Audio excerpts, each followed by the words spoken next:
Hello students, आज हम start कर रहे हैं हमारी फंडामेंटल ऑफ कंप्यूटर की सेकंड क्लास। और इस सेकंड क्लास का जो हमारा टॉपिक है वो टॉपिक है जनरेशंस ऑफ कंप्यूटर। जनरेशंस, जैसे कि आप देख पा रहे हैं स्क्रीन पे, आपको जो अभी जनरेशंस के कुछ पिक्चर्स दिखाई दे रही हैं वो दिखाई दे रही हैं ह्यूमन की, इंसान की। ठीक जैसे कि एक इंसान की जनरेशन्स होती हैं उसी तरीके से कंप्यूटर की भी जनरेशन होती हैं।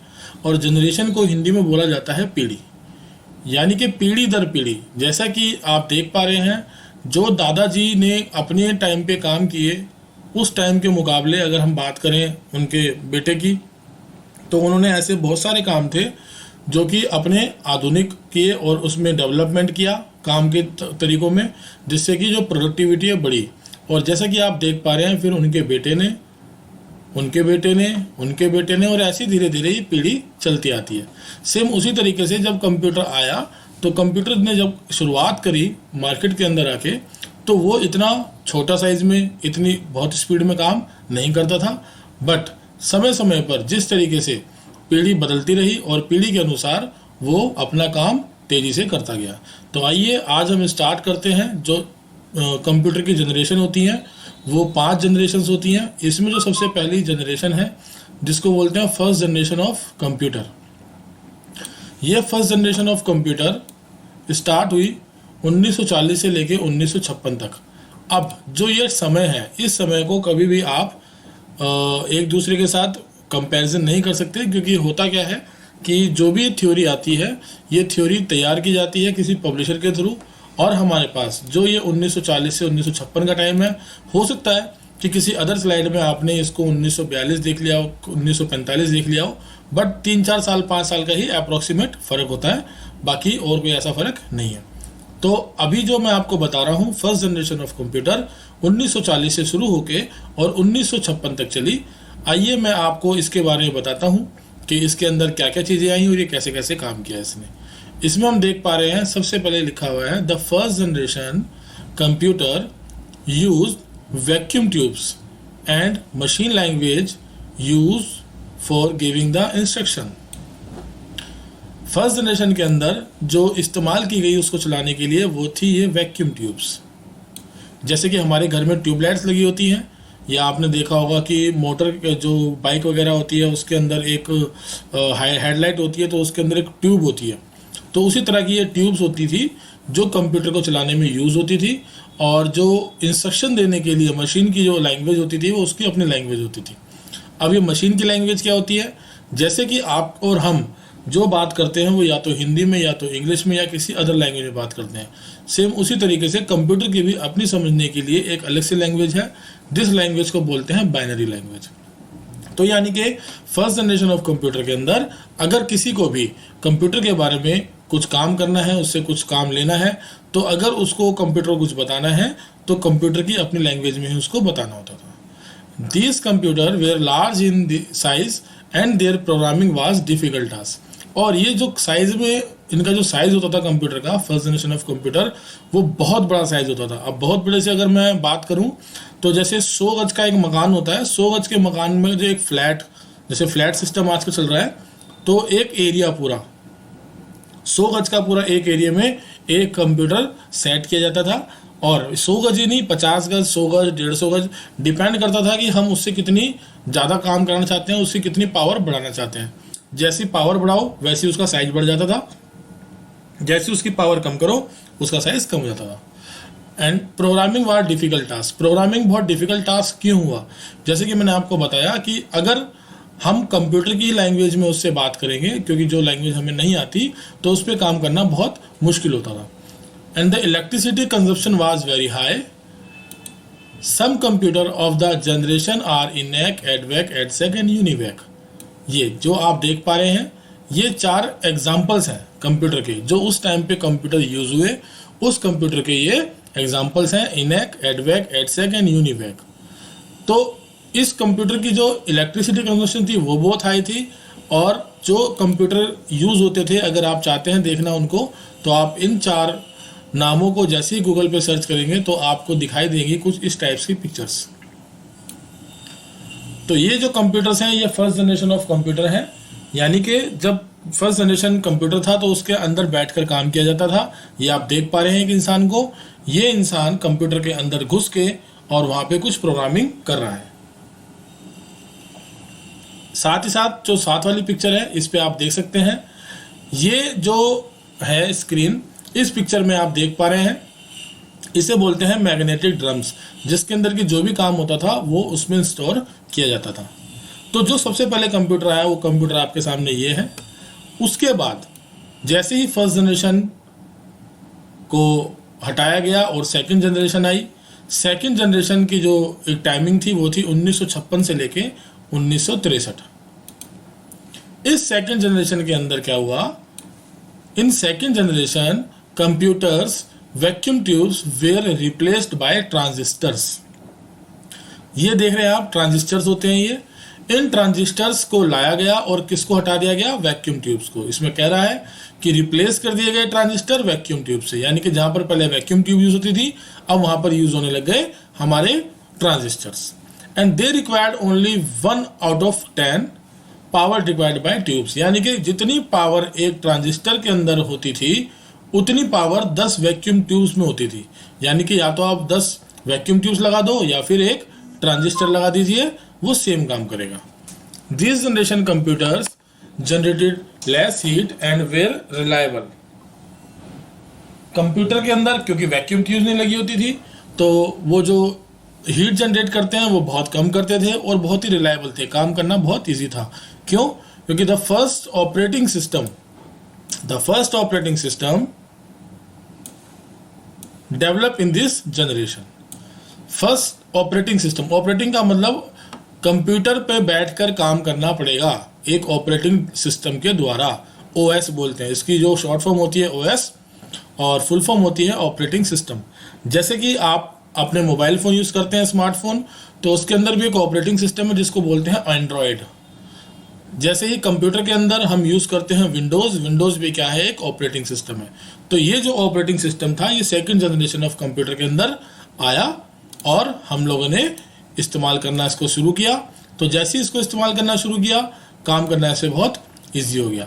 और आप देख पा रहे हैं ये सेकेंड जनरेशन ऑफ कंप्यूटर, जिसके अंदर आपको मॉनिटर स्क्रीन दिखाई दे रही है, सीपीयू दिखाई दे रहा है और कीबोर्ड दिखाई दे रहा है। ये फिर से वही मैग्नेटिक ड्रम्स है जिसके अंदर की जो भी काम होता था वो इसके अंदर रिकॉर्ड्स होकर रखा जाता था।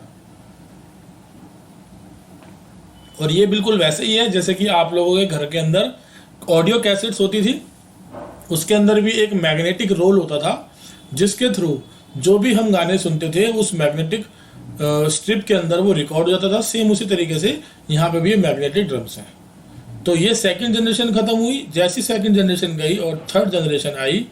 थर्ड जनरेशन की जो टाइमिंग थी वो थी 1964 से लेकर 1971 तक। इस जनरेशन के अंदर the third generation computer replace transistors with integrated circuit known as chip. अब इसके अंदर क्या किया, जैसे पहले वैक्यूम ट्यूब से चेंज करके ट्रांजिस्टर ले आए थे, थर्ड जनरेशन के अंदर ट्रांजिस्टर को चेंज किया गया और लेकर आ गए इंटीग्रेटेड सर्किट, जिसको कि हम चिप के नाम से भी जानते हैं, नोन एज चिप। बट हुआ क्या, जो ये आईसी है, इंटीग्रेटेड सर्किट की शॉर्ट फॉर्म होती है आईसी। और आप लोगों ने सुना भी होगा कि आज के टाइम पे अगर कोई भी हमारी डिवाइस जो कि इंफॉर्मेशन एंड टेक्नोलॉजी से रिलेटेड है, अगर उसके अंदर कोई प्रॉब्लम आती है और जब हम उसको किसी भी रिपेयरिंग करने वाले के पास लेकर जाते हैं तो उसका कहना होता है कि इसकी आईसी खराब हो गई है। तो होता क्या है कि जितनी भी इंफॉर्मेशन एंड टेक्नोलॉजी की चीज़ें जो डिवाइसेस हम आज के टाइम पे यूज़ करते हैं वो मोस्ट प्रोबेबली आईसी के द्वारा ही चलती हैं, और उनके खराब होने का जो रीज़न होता है कि उनकी आईसी खराब हो जाती है। तो ये जो इंटीग्रेटेड सर्किट है, इस एक इंटीग्रेटेड सर्किट के अंदर 10 ट्रांजिस्टर की शक्ति होती थी, बट इसकी अलग अलग साइज थे। जो सबसे छोटा साइज था उसको बोलते हैं स्मॉल, स्मॉल के बाद मीडियम, मीडियम के बाद लार्ज और लार्ज के बाद वेरी लार्ज। ठीक वैसे जैसे कि आपने टी शर्ट का साइज देखा होगा, जैसे कि हम टी शर्ट डालते हैं, स्मॉल साइज की टी शर्ट होती है, मीडियम होती है, लार्ज होती है और एक एक्स्ट्रा लार्ज होती है। अब उसको पहनने वाले लोग कैसे, अब सोचिए, अगर कोई एक स्मॉल टी शर्ट पहन रहा है यानी कोई बच्चा पहन रहा है, बच्चे की पावर और एक एक्स्ट्रा लार्ज जिसने टी शर्ट पहनी है उसकी पावर में फर्क होगा। सेम उसी तरीके से इस चिप के अंदर भी, ये मैंने आपको एक एग्जांपल दिया है टी टी शर्ट के अंदर आपको कंफ्यूज नहीं होना है, मैंने आपको सिर्फ एक एग्जांपल दिया है। तो 10 ट्रांजिस्टर की शक्ति होती थी एक इंटीग्रेटेड सर्किट में, और जो कि था small scale. And technology developed to MSI circuit with 100 transistor per chip. Starting जो हुई थी वो हुई थी इस स्मॉल स्केल से, स्मॉल स्केल इंटीग्रेटेड सर्किट, जिसके अंदर क्या था, ये 10 ट्रांजिस्टर पर चिप की पावर थी। और उसके बाद जो हमारा अगला टेक्नोलॉजी डेवलप हुई वो थी technology develop to MSI circuit with 100 transistor per chip. दोनों में डिफरेंस देख रहे हैं, एक स्मॉल स्केल हो गया और एक MSI की फुल फॉर्म होती है मीडियम स्केल इंटीग्रेटेड सर्किट। ये डेवलप हुआ था और ये इन्वेंशन थी। इन्वेंशन का मतलब होता है कि जब किसी नई चीज़ का आविष्कार होता है तो उसको इन्वेंशन बोलते हैं, और जब किसी भी इन्वेंशन के अंदर कुछ उसको और बेहतर बना दिया जाता है तो उसको डेवलपमेंट बोलते हैं। These computers were smaller, faster and more reliable and high level language invented in these generations। अब ये हाई लेवल लैंग्वेज क्या होती है, उससे पहले मैं आपको बता दूं कि these computers were smaller, faster and more reliable। ये कंप्यूटर, क्योंकि इसके अंदर MSI और SSI यूज हो रहा था, जिसको जो कि 100 पावर एक ट्रांजिस्टर्स होते थे, 100 ट्रांजिस्टर की शक्ति एक MSI के अंदर होती थी। तो जाहिर सी बात है, पहले हम बात कर रहे थे वैक्यूम ट्यूब की, उसके बाद ट्रांजिस्टर की, और उसके बाद अब आईसी की। अब आईसी के अंदर जब इतनी पावर है तो जाहिर सी बात है उसका फास्टर चलना अपने आप में एक बड़ी बात है। स्मॉलर साइज में छोटे, जैसे कि आप देख ही पा रहे हैं, ये जो चिप है ये सिर्फ एक ही चिप इतना काम करे जितना कि वो 100 आइटम्स करते थे, तो जगह भी कम घेरेगा। और हाई लेवल लैंग्वेज इसके अंदर इन्वेंट हुई। जो ये हाई लेवल लैंग्वेज है, हाई लेवल लैंग्वेज का मतलब होता है जो हम काम करते हैं। जैसे कि पहले क्या होता था, डिस्क जो ऑपरेटिंग सिस्टम आया था उसका नाम था disk operating system. Disk operating system के अंदर जो ऑपरेटिंग डिवाइस था, डिस्क ऑपरेटिंग सिस्टम आया था, ब्लैक कलर की स्क्रीन होती थी। बट हाई लेवल लैंग्वेज से क्या हुआ, जो यूजर इंटरफेस है, ग्राफिकल यूजर इंटरफेस, वो हमारा कलरफुल हो गया और विंडोज उसके अंदर इन्वेंट हुई और हमने विंडोज पे काम करना शुरू कर दिया। और आइए दिखाते हैं हम आपको किस तरीके से दिखाई देते थे हमारे थर्ड जनरेशन ऑफ कंप्यूटर। ये आप देख पा रहे हैं, ये कलरफुल स्क्रीन है, ये कीबोर्ड रखे हुए हैं और ये CPU रखा हुआ है। ये था हमारा थर्ड जनरेशन का कंप्यूटर। इसके बाद जैसे ही थर्ड जनरेशन हमारी चली गई और सामने आई फोर्थ जनरेशन ऑफ कंप्यूटर। इसका आप टाइम देखेंगे, इसकी टाइमिंग में जो शो कर रहा है 1971 से लेके प्रेजेंट टाइम तक, यानी कि स्टार्ट हुई थे 1971 से, और आज भी हमें ये फोर्थ जनरेशन ऑफ कंप्यूटर्स देखने को मिल जाते हैं। इसके अंदर जो यूज हुई टेक्नोलॉजी, जैसे कि अभी हमने थर्ड जनरेशन के अंदर बात करी थी SSI और MSI, तो इसके अंदर जो हमने यूज किया वो था LSI एंड VLSI। LSI की फुल फॉर्म होती है large scale integrated, and VLSI की होती है very large integrated circuit, very large scale integrated circuit. And were use in this generation as a result microprocessor came into existence। अब इसके अंदर एक तो क्या था, क्योंकि अब भाई इसके अंदर जब हम LSI और VLSI इतनी पावरफुल ICs को हम जब यूज़ कर रहे हैं, तो उसी के साथ साथ हमें इसके अंदर एक नई चीज़ और मिली जो थी माइक्रो प्रोसेसर। माइक्रो प्रोसेसर, जैसे कि आपने हमारी लास्ट वीडियो के अंदर देखा हुआ था, माइक्रो प्रोसेसर के बारे में हमने आपको बताया था, और आने वाली वीडियो में भी हम आपको बताते रहेंगे माइक्रो प्रोसेसर के बारे में और ज़्यादा जानकारी देते रहेंगे। तो माइक्रो प्रोसेसर आ गया, और LSI और VLSI ये दो चीज़ें थी जिससे हमारा फोर्थ जनरेशन ऑफ कंप्यूटर चला। अब इसके आने से क्या हुआ, the computers using this technology known to be a micro computer. इस वजह से फोर्थ जनरेशन के कंप्यूटर को माइक्रो कंप्यूटर के नाम से भी जाना गया। And high capacity hard disks were invented, and there is a great development in data communication। Data communication के अंदर एक बहुत अच्छा डेवलपमेंट था। क्यों? क्योंकि हार्ड डिस्क इन्वेंट हो गई थी। क्योंकि उससे पहले मैंने आपको बताया कि मैग्नेटिक ड्रम्स यूज होते थे, और जैसे ही फोर्थ जनरेशन के अंदर ये हाई कैपेसिटी हार्ड डिस्क आ गई, इस हाई कैपेसिटी हार्ड डिस्क आने से एक बहुत ही ग्रेट डेवलपमेंट हुआ डाटा कम्युनिकेशन के अंदर। अब वो कैसे हुआ, हार्ड डिस्क हाई कैपेसिटी की, यानी कि उसके अंदर हम बहुत सारा डाटा स्टोर करके रख सकते थे। और जैसा कि आप जानते हैं कि यदि आप मोबाइल फ़ोन यूज़ कर रहे हैं और अगर आपके फ़ोन में मेमोरी कार्ड जितने ज़्यादा स्पेस का होगा उतना ही आप ज़्यादा डाटा को स्टोर करके और एक जगह से दूसरी जगह भेज सकते हैं। और ये आप देख सकते हैं, ये LSI चिप है और ये LSI चिप है और ये VLSI चिप है। LSI की और VLSI की पहचान कैसे कर सकते हैं?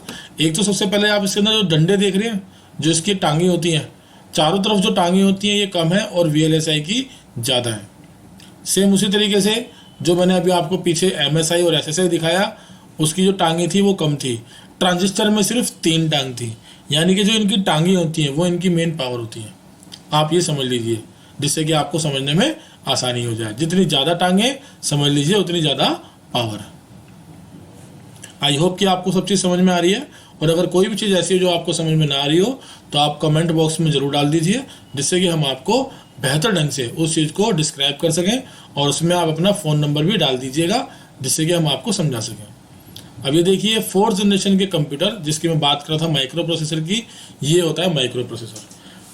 4th जनरेशन से पहले इस माइक्रो प्रोसेसर का यूज़ नहीं किया जाता था।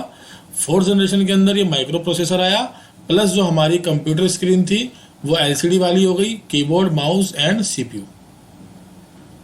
काम करने में बहुत फास्ट था। और इसके अंदर हार्ड डिस्क आ गई। हमें अलग से जो मैग्नेटिक ड्रम्स होते थे उसकी रिक्वायरमेंट नहीं थी किसी भी डाटा को स्टोर करके रखने के लिए। और उसी के बाद लास्ट और जो अब तक हमारी जनरेशन है, चल भी रही है और आने वाले टाइम में भी रहेगी, 5th जनरेशन ऑफ कंप्यूटर। इसको समझना बहुत ज़रूरी है क्योंकि ये प्रेजेंट में भी है और आने वाले टाइम में भी रहने वाली है। तो इसे हम देखते हैं प्रेजेंट एंड बियॉन्ड। प्रेजेंट का मतलब अभी भी चल रही है एंड बियॉन्ड का मतलब आने वाले टाइम में भी होगी। तो the 5th generation computing device based on artificial intelligence. ये जो हमारी स्क्रीन थी, ये जो हमारी जनरेशन है, 5th generation of computing device based on artificial intelligence are still in development, though there are some applications such as voice recognition that are being used today। पहले मैं आपको इतने के बारे में समझाता हूँ। अब इसमें सबसे पहले कह रहा है 5th जनरेशन कंप्यूटिंग डिवाइस जो बेस्ड है, यानी कि जो आधारित है, वो आर्टिफिशियल इंटेलिजेंस पे आधारित है। अब ये आर्टिफिशियल इंटेलिजेंस क्या होता है? आर्टिफिशियल का मतलब होता है बनावटी। जैसे कि आपने आर्टिफिशियल ज्वेलरी का नाम सुना होगा। अब आर्टिफिशियल ज्वेलरी क्या होती है?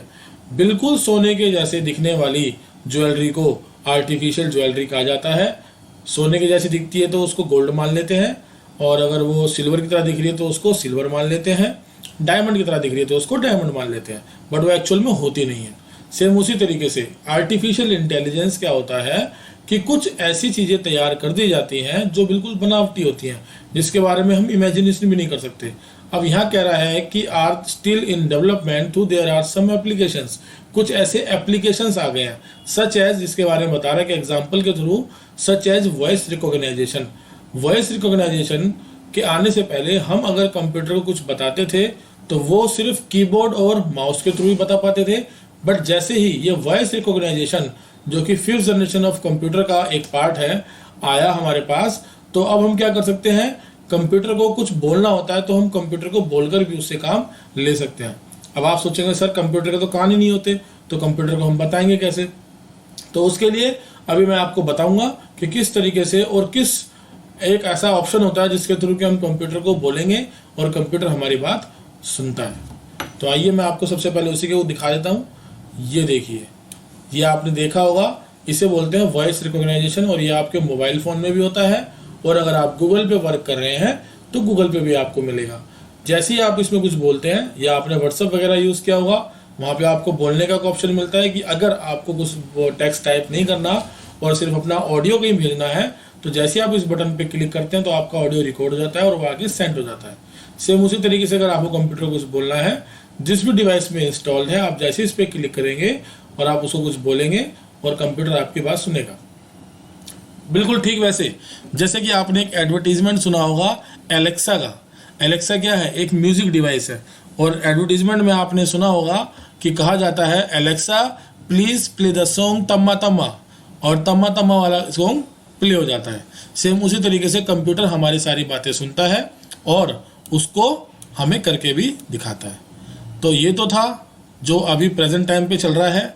आइए अब बात करते हैं बियॉन्ड की। बियॉन्ड में कह रहा है the use of parallel processing and super conductors is helping to make artificial intelligence a reality. ये सारी चीज़ें जो हमें रियलिटी में दिखती हैं, अब कोई सोचे कि ये कैसे पॉसिबल है। तो पैरेलल प्रोसेसिंग होता है, पैरेलल प्रोसेसिंग समझते हैं, समान रूप से काम करना। किस किस चीज़ का? सुपर कंडक्टर्स का। जैसे आप देखते हैं कि एक गाड़ी के अंदर अगर 4 पहिए हैं और अगर चारों पहिए समान रूप से काम ना करें तो गाड़ी काम नहीं करेगी, कहीं नहीं चलेगी। अगर एक भी टायर में पंचर हो जाता है तो बाकी 3 टायर भी बेकार है। सेम उसी तरीके से अगर ये सभी सुपर कंडक्टर्स पैरेलल प्रोसेसिंग ना करें तो ये आर्टिफिशियल इंटेलिजेंस, जैसे कि हम अभी आपके सामने बता पा रहे हैं, हम देख पा रहे हैं, वो पॉसिबल नहीं हो सकता। और आने वाले समय में quantum competition, molecular and nano technology will radically change the face of computer in years to come. आने वाले कुछ सालों के अंदर quantum competition, molecular and nano technology will radically change the face of computer. Computer का जो चेहरा है वो बिल्कुल ही बदल देंगे। और जैसे कि आप जानते ही हैं, जो हमारी आईटी इंफॉर्मेशन टेक्नोलॉजी जो सबसे पहले अपडेटेड रहती है उस देश का नाम है जापान। जापान के अंदर अभी रोबोट्स आ गए हैं और जो हमारा इंडिया है वो जापान से करीबन 15 से 20 साल पीछे है। तो जो चीज़ वहाँ पे अभी आ गई है यहाँ तक आते आते उसको करीबन 15 से 20 साल लगने वाले हैं। तो दोस्तों आप इस चीज़ को बिल्कुल ध्यान से सोच लीजिए कि अगर आपने अब कंप्यूटर के बारे में अच्छे से जानकारी रख के और अपने आप को अपडेट नहीं रखा तो आने वाला जो समय है वो आपके लिए बहुत ही दुखदायी होने वाला है।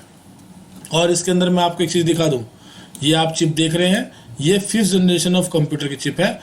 आपने पिछली चिपें भी देखी और ये चिपें भी देखी, बट इस चिप में आप एक अंतर देख पा रहे हैं कि जो इसकी टांगें हैं वो बहुत मोटी मोटी हैं पहले के मुकाबले।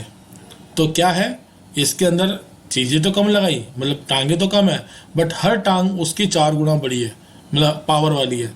तो सेम उसी तरीके से यहाँ पे भी हम इसको समझने के लिए कि ये जो चिप है ये 5th जनरेशन ऑफ कंप्यूटर की चिप है और ये ऐसा हमारा कंप्यूटर हमको दिखाई देता है। या जो लैपटॉप कंप्यूटर्स होते हैं वो भी हमारे 5th जनरेशन ऑफ कंप्यूटर्स हैं। और ऐसे बहुत सारे कंप्यूटर्स होते हैं जो आपने अभी नहीं देखे होंगे, जो अभी देखना आपको बाकी है। और जल्द ही हम आपके सामने जो हमारी नेक्स्ट वीडियो है, जो हमारा नेक्स्ट पार्ट है वो लेकर आएंगे और उसके अंदर हम आपको बताएंगे फंडामेंटल ऑफ कंप्यूटर्स के अंदर अभी ऐसी बहुत सी जानकारी है जो आपको होना बहुत ज़रूरी है। तो हमारे इस चैनल को एक तो आप सब्सक्राइब कर लीजिए। सब्सक्राइब करने के बाद जो बेल का आइकन होता है अगर आप उस पर क्लिक करेंगे तो जैसे ही हमारी नेक्स्ट वीडियो आएगी वो आपको मिल जाएगी, आपको उसका नोटिफिकेशन आ जाएगा और जिससे कि आप उसको देख सकते हैं। और उसी के साथ साथ जैसे कि अगर आपको हमारे इस वीडियो से रिलेटेड एक्टिविटी की रिक्वायरमेंट है तो हम अपने डिस्क्रिप्शन बॉक्स के अंदर उसको मेंशन करेंगे किस तरीके से आप हमसे एक्टिविटी मंगा सकते हैं।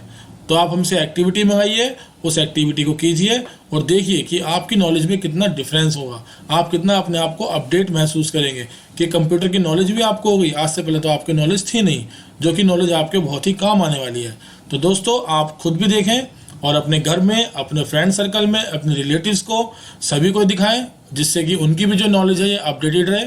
क्योंकि कंप्यूटर आज की एक ऐसी ज़रूरत बन गया है जिसके बिना हमारा आगे चलना बिल्कुल मुश्किल है। हर घर के अंदर आज के टाइम पर आप देख रहे हैं वर्क फ्रॉम होम हो रहा है, ऑनलाइन वर्क हो रहा है। तो ऐसे में चाहिए कि हर इंसान को अपडेट होना चाहिए कंप्यूटर से। तो उसके लिए हमारी एक मुहिम है। हम चाहते हैं, क्योंकि मैं पिछले 12 सालों से स्टूडेंट्स को पढ़ा रहा हूँ और करीबन 4 से 5 हज़ार स्टूडेंट्स मैं अभी तक पढ़ा चुका हूँ और मैं चाहता हूँ कि अब मैं ऑनलाइन यूट्यूब चैनल के माध्यम से आप सभी लोगों को कंप्यूटर की जो नॉलेज है इस तरीके से दे दूं जो कि आप कभी ना भूल पाएं। और फिर भी अगर आपको कभी भी कोई प्रॉब्लम आती है तो उसके लिए हम आपके साथ सदैव बैठे हैं। हमारा जो एक कॉन्टैक्ट नंबर है वो आपको हमने नीचे डिस्क्रिप्शन बॉक्स में मेंशन किया हुआ है, आप उस पर कभी भी व्हाट्सअप कर सकते हैं। आपको कोई भी डाउट है, कोई दिक्कत परेशानी है, आपको कोई चीज़ समझ में नहीं आई है, आपको फिर से उस चीज़ को क्लियर करना है तो आप हमें भेज सकते हैं। हम आपको फिर से उस सारे टॉपिक्स के वो सारे डाउट्स को हम क्लियर करेंगे। तो बने रहिए हमारे साथ पदम धीमान ऑफिशियल यूट्यूब चैनल में और वेट करें हमारी अगली वीडियो का। Thank you.